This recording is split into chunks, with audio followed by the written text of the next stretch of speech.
नमस्कार दोस्तों, कैसे हो आप सभी लोग। आपका स्वागत है आपके अपने YouTube चैनल जीके वाईपीके पे।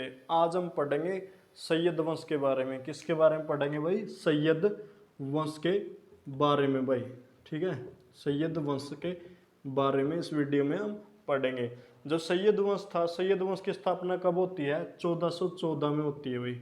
और सैयद वंश की स्थापना कौन करता है? सैयद वंश की स्थापना करता है खिरिज खां। कौन करता है भाई? खिरिज खां। और जो खिरिज खां ये कौन होता है? ये तैमूर लंग का सेनापति होता है। यानी कि किसका सेनापति होता है?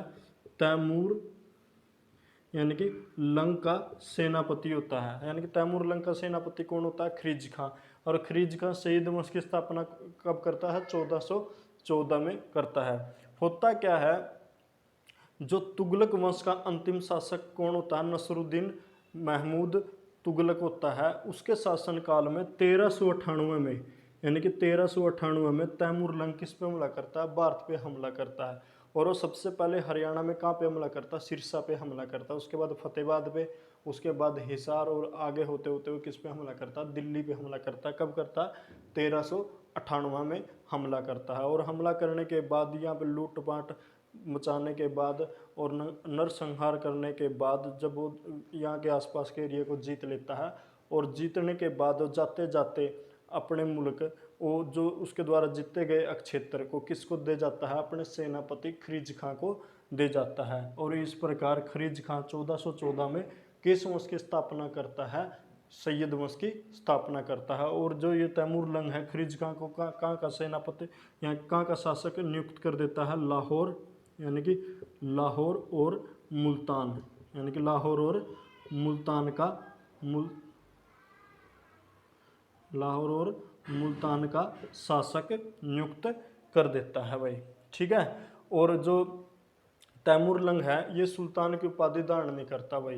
ये किसकी उपाधि धारण नहीं करता? सुल्तान की उपाधि धारण नहीं करता। और ये किसकी उपाधि धारण करता है? ये रायत रायत आला, यानी कि रायत ए आला की उपाधि धारण करता है। किसकी उपाधि धारण करता है? रायत ए आला की उपाधि धारण करता है भाई। ठीक है ना। और ये जो ये खिरिज खां होता है, ये क्या करता है? तैमूर लंग के बेटे का नाम क्या होता है? शाहरुख होता है। क्या होता है? शाहरुख होता है। और उसको क्या करता है? नियमित रूप से कर देता है भाई। ठीक है। और जो खिरिज खां है, खिरिज खां की मृत्यु कब हो जाती है? 1421 में इसकी क्या हो जाती है? मृत्यु हो जाती है। क्या हो जाती है? मृत्यु हो जाती है। और इसकी मृत्यु के बाद राजा कौन बनता है? इसकी मृत्यु के बाद इसका बेटा राजा बनता है, जिसका नाम क्या होता है? मुबारक शाह। क्या नाम होता है? मुबारक खां। यानी कि मुबारक खां राजा बनता है। इसकी मृत्यु के बाद कब बनता है? 1421 में। और ये किस किस चीज़ की उपाधि धारण करता है? शाह की उपाधि धारण करता है। किस की उपाधि धारण करता है? शाह की उपाधि धारण करता है। और इसका नाम क्या पड़ता है? मुबारक शाह भाई। क्या नाम पड़ता है? मुबारक शाह इसका नाम पड़ता है भाई। ठीक है। और ये एक अपनी आत्मकथा लिखता है जिसका नाम क्या आता है? तारीख, यानी कि तारीख ए मुबारक शाही। ठीक है। ये क्या अपने क्या लिखता?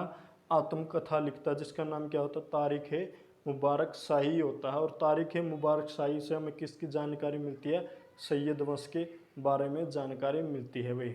ठीक है। और जो ये मुबारक शाह है, इसको किसका संरक्षण प्राप्त होता है? इसको सरहिंद के राजा का संरक्षण प्राप्त होता है, यानी कि ठीक है। और भाई इसकी मृत्यु कब हो जाती है? इसकी मृत्यु के बाद अंतिम राजा होता है इसका सैयद वंश का, उसका कौन होता है? उसका नाम होता है अलाउद्दीन अलाउद्दीन आलम आलम शाह। ठीक है भाई। यानी कि सैयद वंश का अंतिम शासक कौन कौन होता है? अलाउद्दीन आलम शाह इसका अंतिम शासक होता है। और जो ये सैयद वंश है ये कब से कब तक होता है? 1414 से लेके 1451 तक इसका शासनकाल होता है। यानी कि कुल इसका शासनकाल कब कितने साल का होता है? 37 वर्ष का शासनकाल होता है। तो यानी कि जो सैयद वंश की स्थापना किसने करी थी? खिरिज खां ने करी थी। खिरिज खां की मृत्यु कब होती है? 1421 में। 1421 की में इसकी मृत्यु के बाद कौन राजा बनता है? इसका बेटा राजा बनता है। नाम क्या होता है? मुबारक खां। मुबारक खां कौन सी उपाधि धारण करता है, यानी कि शाह की उपाधि धारण करता है। ठीक है, और इसका नाम क्या पड़ता है भाई, मुबारक शाह। ठीक है, और ये अपनी एक आत्मकथा लिखता है जिसका नाम क्या होता है, तारिख ए मुबारक शाही भाई। ठीक है ना, और इसकी मृत्यु के बाद जो सैयद वंश का अंतिम शासक कौन होता है, अलाउद्दीन यानी कि आलम शाह इसका सैयद वंश का अंतिम शासक होता है। और जो सैयद वंश का शासन काल कब से कब तक होता है, 1414 से लेके 1451 तक होता है भाई। ठीक है, जैसे कि हमने बताया भाई जो सैयद वंश की जानकारी हमें किससे मिलती है, तारिख मुबारक शाही से मिलती है। इसी प्रकार तुगलक वंश की जानकारी हमें किससे मिलती है, तुगलक वंश की जानकारी हमें तारिख ए फिरोज शाही यानी कि फिरोज शाही, ठीक है, से हमें किसकी जानकारी मिलती है, हमने तुगलक वंश की जानकारी मिलती है। और ये लिखी किसने थी, ये एक लेखक होते हैं बर्नी, यानी कि बर्नी ने कौन सी पुस्तक लिखी थी, तारीख फिरोज शाही लिखी थी। और फिरोज शाह ने खुद अपनी आत्मकथा कौन सी लिखी थी, फतेहूत यानी कि फतूहत ए फिरोज शाही, यानी कि फिरोज शाही, यानी कि फिरोज शाह ने अपनी कौन सी पुस्तक लिखी थी, फतूहत ए फिरोज शाही अपनी एक आत्मकथा लिखी थी। बर्नी ने कौन सी लिखी थी, तारिख फिरोज शाही, जिससे हमें तुगलक वंश की जानकारी मिलती है। और मुबारक शाह ने अपनी कौन सी आत्मकथा लिखी थी, तारिख मुबारक शाही, जिससे हमने किस वंश की जानकारी मिलती है, यानी कि हमने सैयद वंश के बारे में जानकारी मिलती है। ये था अपना सैयद वंश। अगली वीडियो में कौन से वंश के बारे में पढ़ेंगे, लोधी वंश के बारे में पढ़ेंगे। तब तक जय हिंद, जय भारत, धन्यवाद दोस्तों भाई।